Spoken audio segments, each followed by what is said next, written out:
James Harden now. He feels he deserved the MVP award over Steph Curry, telling the NBA.com, quote, "I am the best player in the league. I believe that. I thought I was last year too. I know I was the MVP. That's 100% given all the things that happened last season. Credit the Golden State Warriors for an unbelievable year. They had an unbelievable team, coaching staff, everything. But that award means most valuable to your team. We finished second in the West, which nobody thought we were going to do at the beginning of the year, even when everybody was healthy. We were near the top and having the most injuries. We won our division, in a division where every single team made the playoffs. There's so many factors. I led the league in total points scored, minutes played. Like I said, I'm not taking anything away from Steph, but I felt I deserved the most valuable player." Stephen A., do you have a problem with Harden's comments? Somewhat. I don't want to make a big deal out of it because I do believe he is a superstar. He is big time. He can ball, and he is to be highly respected. Having said that, he's got to kind of get some of his facts straight. Number one, he did not lead the league in minutes played. That would happen to be Jimmy Butler of the Chicago Bulls. That's number one. Number two, when you look at his numbers, 27 and 7, 44% shooting, 37% shooting from three-point range. He was absolutely sensational, particularly when you consider the fact that Dwight Howard missed about 40 games. Ultimately, Patrick Beverley went down. You have to look at it from that perspective, and without a doubt, James Harden carried the Houston Rockets. He is the star of that franchise. He is the star in that city. They go where he takes them. There is no question about it. But let's not think that that is a license to minimize what Steph Curry accomplished. Steph Curry did average 23.7 to James Harden 27.4. But he also averaged more assists, a little bit 7.7 as opposed to just 7 for Harden. But he also played considerably less minutes. And why was that? Because the Golden State Warriors were annihilating competition while the Houston Rockets, dare we say, made things far more interesting than they needed to be. And if we're also being honest, for the most part, Steph Curry outperformed James Harden in the postseason. Obviously, the votes probably were tallied before that. That had nothing to do with it, but there was confirmation about Steph Curry's value, not just as an individual offensive juggernaut because he's the best marksman, the best sniper that we have seen in NBA history, but also because of the fact that no matter how talented Golden State is, his greatness still managed to shine brightly.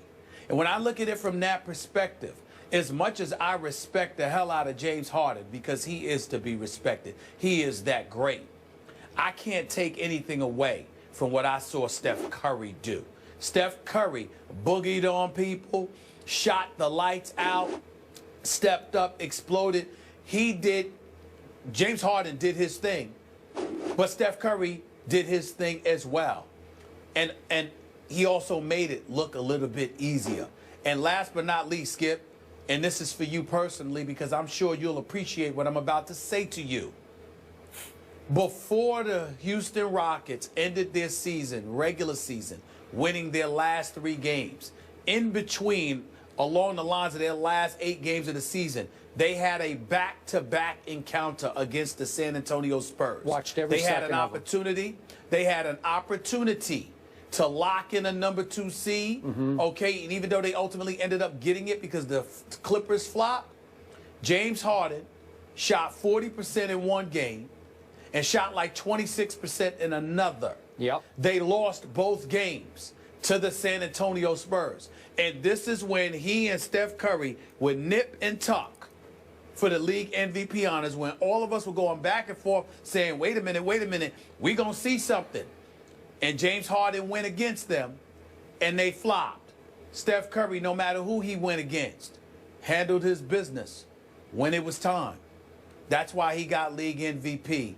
I think he deserved it, and although I respect the hell out of James Harden for feeling otherwise, because his talents mandate that he feels that way, he should feel that way, I personally believe he's incorrect. I think Steph Curry got the award that he deserved. And I don't think it was right for the Players Association with their award ceremony to give that MVP trophy to James Harden, that Players Trophy. I thought that was at least somewhat disrespectful to Steph Curry. Okay, quick thoughts on the two San Antonio games. James Harden got Kawhi'd in both games, as in Kawhi Leonard. I know right? that. Okay, so I did not hold those two games against Harden in the big picture, like when we're talking about who's the MVP, and I think you and I agreed that he had a strong case for MVP. We both, in the end, maybe me a little ahead of you, I was a Steph guy. You hung in for a while with Harden, and you made a good case, and then in the end you said, no, it's Steph. But here's my problem with your problem with this. It just seems hypercritical, and we know on this show you're the one who's always hypercritical of NBA stars. I'm always the objective one and the reasoned one, right?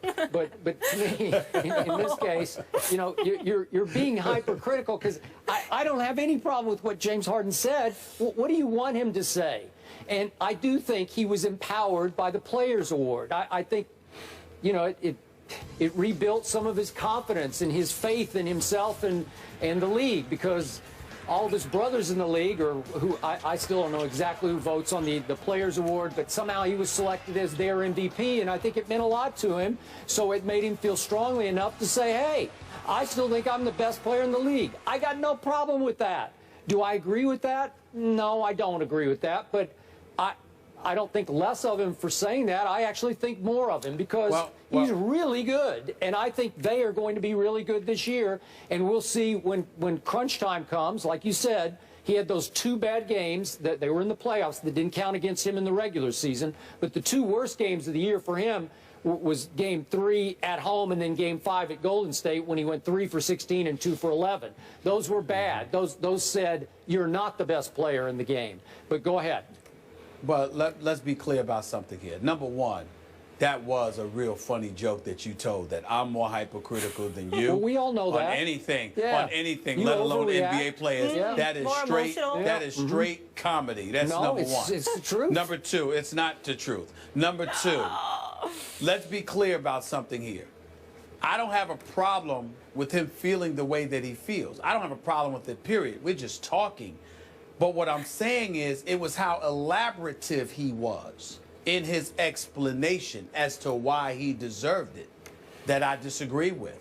I just disagree with it. I think when you take into account the fact that Golden State was blowing out a few folks, Steph Curry only averaged 32 minutes a game. You know why? Because he could afford to. Yeah. Because he didn't need to play those minutes, because the team collectively was handling its business and running people off the floor. Houston made things far more interesting. James Harden did a lot of damage, and we know he can do anything on the offensive side of the ball that he wants to, but primarily he spent a lot of time dribbling, hogging the ball, and shooting. Yeah, he did. Now, he was effective, but that's what he did. And so what I'm saying to you is that this ain't AN1. This ain't Rutgers Park. You understand it? This is the NBA. And your ability to do that doesn't warrant you deserving the MVP award. I think he's a superstar. Personally, I don't even call him a star. I think James Harden is a superstar, deserving of all of our respect.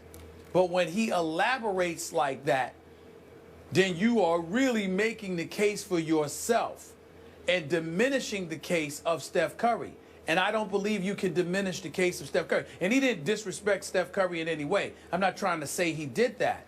I'm just simply saying the arguments that he made for himself against Steph Curry doesn't hold water entirely, because there are nuggets of information to refute that. Again, Jimmy Butler played the most minutes. Again, Steph Curry didn't have to play the minutes that James Harden had to play, not just because, you know, they were winning, they were blowing people out. Yeah. And despite the team that surrounded Steph Curry, he still shined. Now, I'll tell you how James Harden can earn league MVP.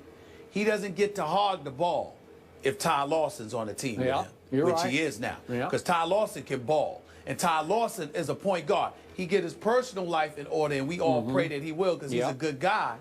The bottom line is, James Harden, if he does what he did last season with Ty Lawson on the floor with him, then he will deserve league MVP, because it won't be hogging the ball, taking most of the shots. It will be within the framework of an offense that will make Houston even more lethal than they were in the postseason last year. Yep. And I think that that's what will help elevate James Harden to league MVP honors. Okay, so to sum this up, the only problem I would have had with James Harden is if he had said he's the best player in the city of Houston, because he just lost that to Dallas Keuchel, who dominated your New York Yankees. No and the beard you should fear in Houston is not James Harden, it's Dallas Keuchel, Dallas in Houston.